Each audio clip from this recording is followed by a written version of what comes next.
It's Sunday, May 5th, 2024. Thank you so much for joining me today on this beautiful afternoon. Please like, share, subscribe, hit that bell notification down below so that you are alerted when the newest videos drop. And please continue sharing these videos with your family, your friends, all over your social media. You have my permission to do that. Let's keep waking people up. We are witnessing a time now in history where so many people are beginning to wake up. They're beginning to ask questions. They're beginning to prepare. They're beginning to see the light. So let's keep sharing the message. Let's keep talking to people. Let's keep talking to our friends, our family, and let's keep waking people up. Now, I printed out a couple articles this morning that I was reading. Comment down below on any of this stuff. This coming from the Daily Mail. The hardest metro in America to save cash, and it's not New York or Los Angeles. This was pretty interesting because the area that it is the most difficult place to save cash in America is right where I'm sitting right here, Riverside County, California, also San Bernardino and the Ontario area. That I was really shocked. Residents of these areas of Riverside County and San Bernardino in Ontario have the highest debt to income ratio out of all the areas according to Forbes. On average, residents spend a quarter of their income on housing, while 1 in 3 renters spend over half their income on rent. A shocking 40% of residents have recently struggled, it says, to pay for usual expenses, while 13% have experienced food scarcity. That's right here in Riverside County, right where I live. San Bernardino, the Ontario area. These are areas that have been boom towns. And the scary thing here is if you go back to the 2008 financial crisis when building just got annihilated, where did it really get hit the most? It happened in Riverside County and San Bernardino County, California. And these are huge counties in America. And in the last building crisis, or the last financial crisis, the last housing crisis, call it whatever you want, two of the biggest hit counties were San Bernardino and Riverside County. Now in the Anaheim area, which they say is part of the Los Angeles area, but it's in Orange County, 30% of renters spend at least half their income on rent. This is completely unsustainable. So when you have 1 in 3 renters spending over half their income on rent in Riverside and in San Bernardino and the Anaheim area, 30% of renters are spending at least half their income on rent. This is completely unsustainable. This means that these people are literally a flat tire away from very big trouble. And 13% having experienced food scarcity in these areas, it is very concerning to say the least, ladies and gentlemen. You know, I just don't think people understand how bad it is, because they go out, they see people driving around, they see people at restaurants, they still see people at McDonald's, there's still people at Starbucks, and people just believe, well, maybe it's only me that's feeling the pain. Maybe it's just me that's struggling. I'm telling every one of you. I'm not going to sit here and tell you, you already know this. People are surviving with the help of credit cards. People are going to continue to spend as long as they have access to credit. They just will not allow themselves to adjust their lifestyle. Many people are just going to go down with the ship, but don't be fooled by seeing people out at the restaurants. Don't be fooled by, you know, people going out and spending money and driving nice cars. There are so many debt slaves out there. I don't think people really realize the amount of trouble we're in because we don't see it. You know, you have 43 million people on food stamps. Could you imagine if we didn't have food stamps and people had to actually go into food lines like the Great Depression? Could you imagine seeing 43 million people in the soup line, in the food lines? It's all covered up because we now just give them a card. They have a bank account now through their plastic card that they can go to basically any grocery store and buy food. So it's out of sight, it's out of mind. It's much worse than we're seeing. And because we don't see how bad it is, people are not preparing for it, and they don't understand how threatening this is going to be. Cargill recalls 8 tons of ground beef at Walmart stores nationwide over possible E. coli. So it was eggs last week, peanut butter the week before. before that, and granola bars before that. What the hell is going on, ladies and gentlemen? Somebody commented on this Hedge article saying that eggs, peanut butter, granola bars. I mean, what the F? What's next? And why all of a sudden you have to ask yourself, I mean, growing up many, many years, yeah, there'd be a recall maybe here and there every once in a while. But it's like now it's like every week there's a recall. And these recalls are huge. One word of advice I would give, don't buy meat at Walmart. Personally speaking, I spend more on meat. If there's anything I spend more money on, it's good quality meat. I know where it's coming from. I go to a private, I won't say private, but a smaller family-owned grocery store that has that raises their own beef. They have their own ranches where they raise their own beef. It is not cheap, but I would rather eat a smaller amount of beef, but eat a higher quality of beef. You're going to pay more, but you're going to get more quality. You will get less quantity, but you're going to get more quality. It will be better for you. I mean, this is literally, I mean, some of the chemicals that are in meat today and steroids, it's literally poison for you. So maybe you spend a little bit more and eat a little bit less meat. That's what I'm doing. But a word of advice, maybe don't buy meat at Walmart. This is not their first rodeo. I mean, when you buy meat at Walmart, do you really know where it's coming from? Is it even coming from America? Probably not. They're probably importing a lot of their meat from other countries. Could the meat even be coming from China? I don't know. Where is it coming from? I know the meat that I buy, where it's coming from. There's, there's a few ranches that grow and raise beef just for the grocery store that I shop at. And so then it's a private, not private, but family-owned grocery store. So I feel a little bit better knowing where it's coming from, knowing that it doesn't have all these chemicals in it, that it's all natural, that it's eating well, it's not stressed out. And I'll tell you, you can taste the difference. And I think that you have to, me personally, I think you have to be eating meat. I know people out there will argue, no, you don't need meat. You need meat. You need meat, but you need good quality meat. Tyson Foods dumps 87 billion gallons of toxic waste, including cyanide, blood, and feces into U.S. rivers and lakes, enough to fill 132,000 Olympic-sized swimming pools. How do you feel about this in Tyson Foods? I've never been a fan of Tyson Foods. They have a very, very dark history. If you've ever done any research on Tyson Foods and read about their political connections and their history, not a good company in my opinion. Chemicals have been linked with cancer, blood disorders, thyroid disease, and brain defects in children. Are you going to be shopping for Tyson food today? Again, my advice is don't be buying your meat at Walmart and don't be supporting a company like Tyson. Their food is toxic. Tyson Foods released 87 million gallons of contaminated water with cancer-causing cyanide, nitrates, chloride, phosphorus, and oil directly from 41 plants into public waters across 17 states between 2018 and 2022. Of course, they've been fined multi-millions of dollars. This company is a multi-billion-dollar company. A couple $1 million to them is peanuts, nothing. And so apparently they don't care about your environment, they don't care about your health, they don't care about your safety, they don't care about your kids. And think about, this is what they're putting in the water, okay? Think about what's in their food. Think about what is in their food. Knowing this right now, why would anybody buy anything from Tyson? And maybe the fines aren't stiff enough, but I'll tell you what, if the American public becomes more aware of this and they begin to not buy Tyson products and they take their wallet and their money and they shop somewhere else besides Tyson, it's going to hit them hard. And this company should be hit hard. Look, if you love the environment, you believe in a clean environment, where are all the environmentalists right now? Why are they not standing up and calling out Tyson Foods? This is absolutely criminal. This is life-threatening to you and your family. Putting this poison in your body, in your kids' diet. I mean, this is disgusting.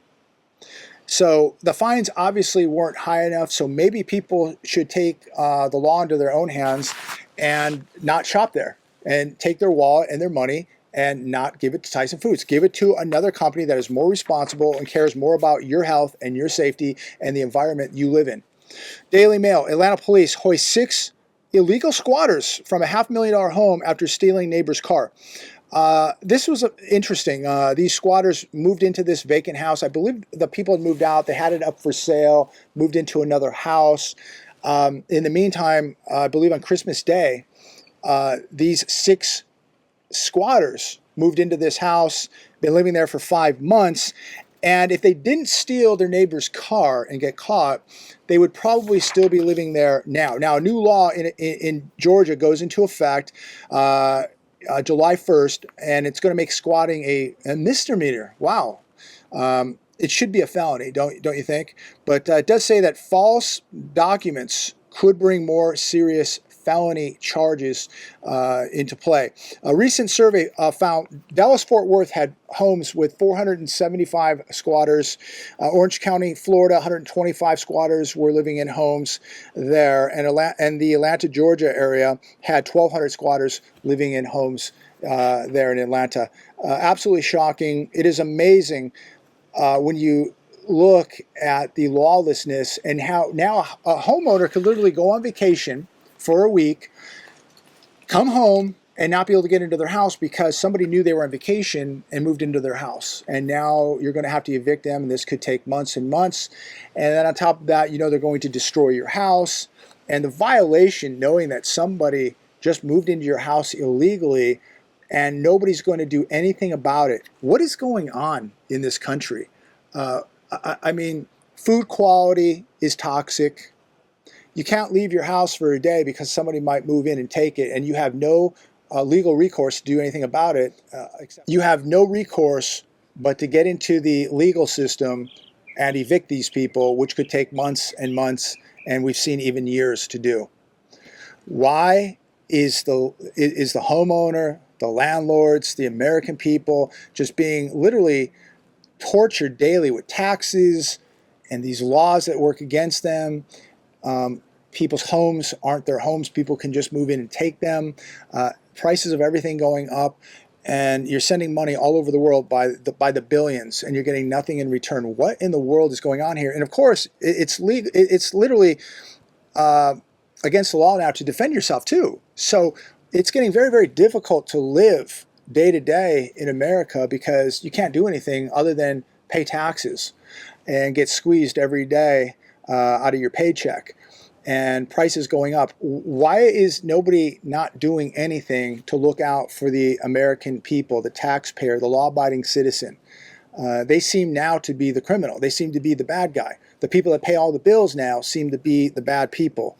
Unbelievable what is going on. Comment down below on any of this. Love to know your thoughts because we are living in a very, very crazy world. China is buying gold like there's no tomorrow. That's another article today I was reading. The flow of gold to China has gone on an absolute tear. Chinese consumers have flocked to gold as their confidence in traditional investments like real estate and stocks has faltered. At the same time, the country's central bank has steadily added more and more physical gold to their reserves.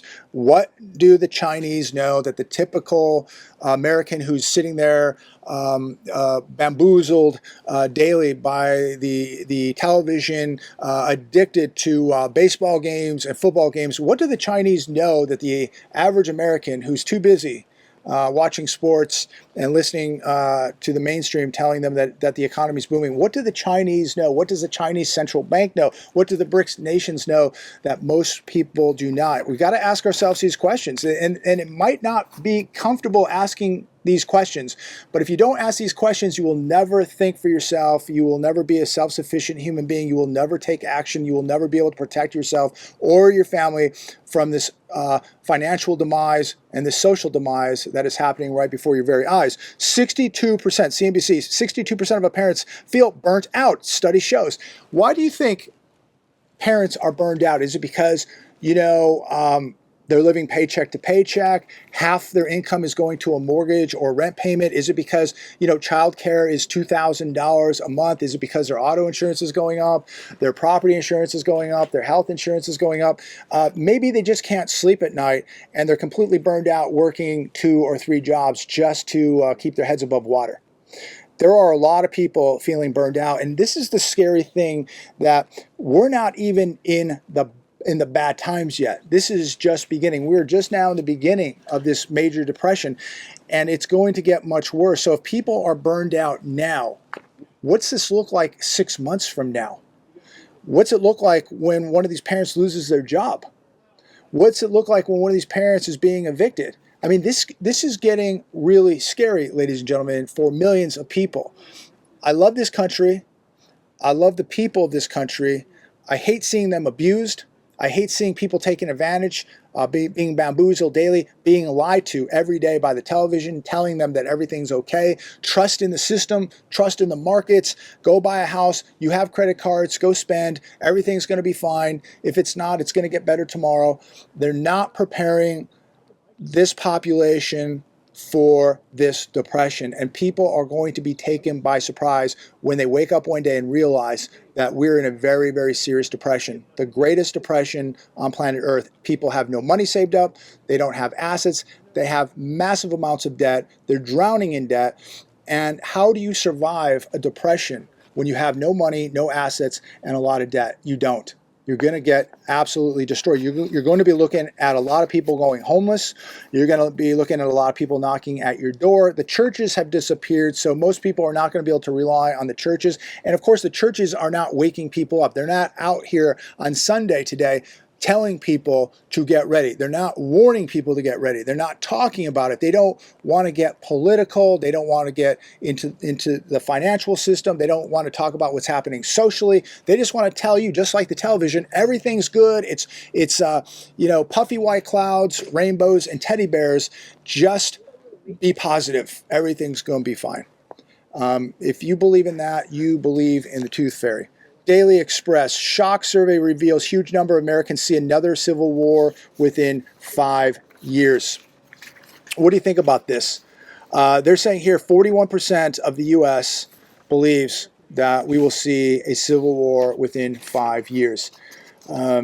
Anything is possible now. We're in 2024, and if you haven't learned by now that anything can happen, you have not been paying attention. You are very ignorant. Anything now can happen.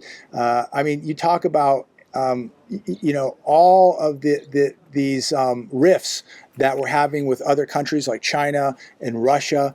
I mean, we have so many people here from all over the world.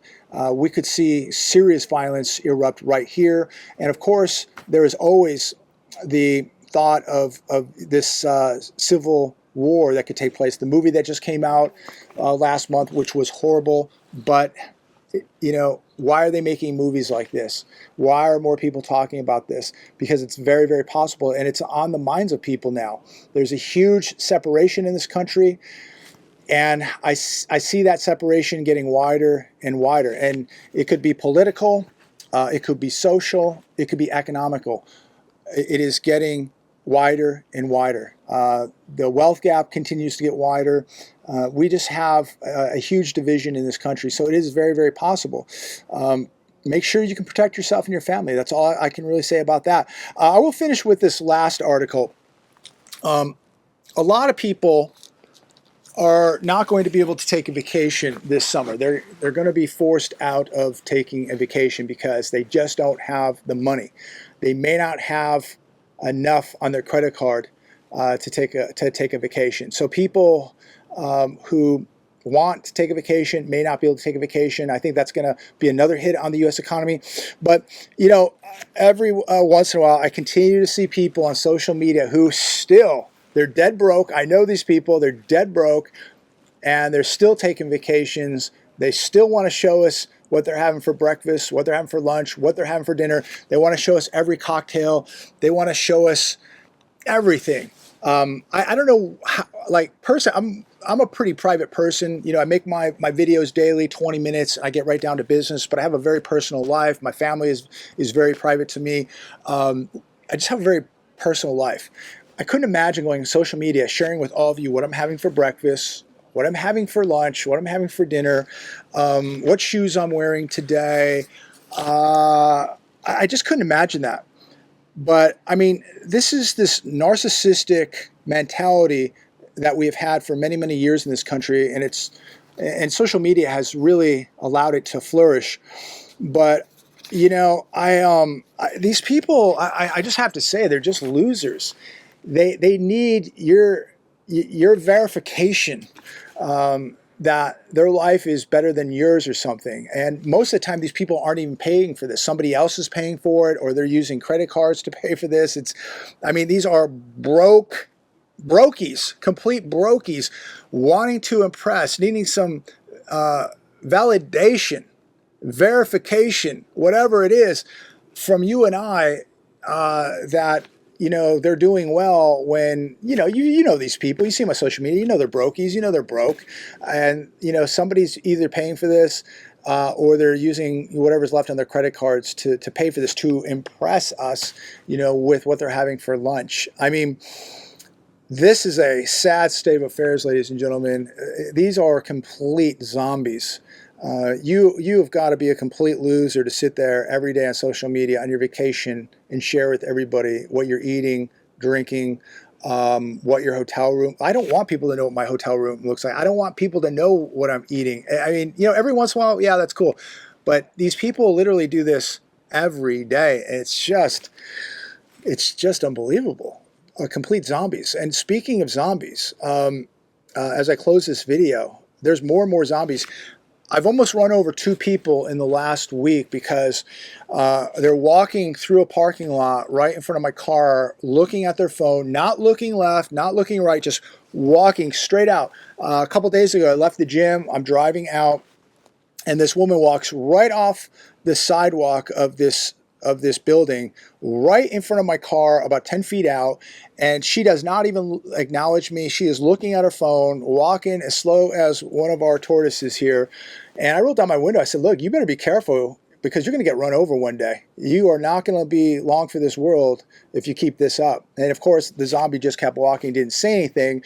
But if I was on my phone doing the same thing and she was doing what she was doing, she would be a pancake. She would be a goner. That's just a fact. So if we're all on our phones driving and walking, not good. But I'm not a zombie. I pay attention. Another one walked out of another establishment in a parking lot, not on the phone, just walked right out, right in front of the car, hit the brakes.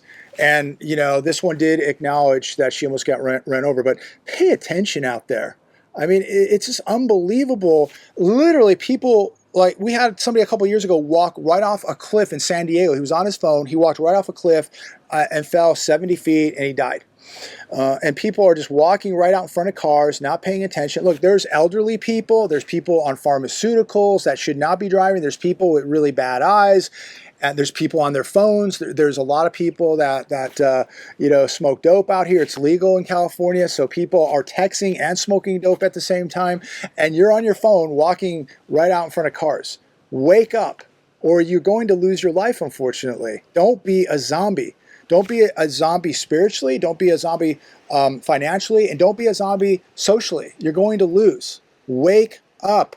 Stop being a zombie. I'm going to leave it there today. I don't want to rant. God bless every one of you on this beautiful Sunday afternoon. We're beginning to heat up here in the desert. A gorgeous day. Thank you so much for tuning in. Please like, share, subscribe. Share this video. And be careful out there. Don't be a zombie. Don't be a loser on social media. Nobody cares what you're having for lunch today. Just get in the gym. Make sure you're boxing, wrestling, doing your jiu-jitsu, Muay Thai. Make sure you're the hardest person in the room to kill, because the zombies don't care. They're not going to survive. You will. You will prosper. You will survive. Be strong. Be training. And be praying to God for direction. God bless every one of you. Talk to all of you soon.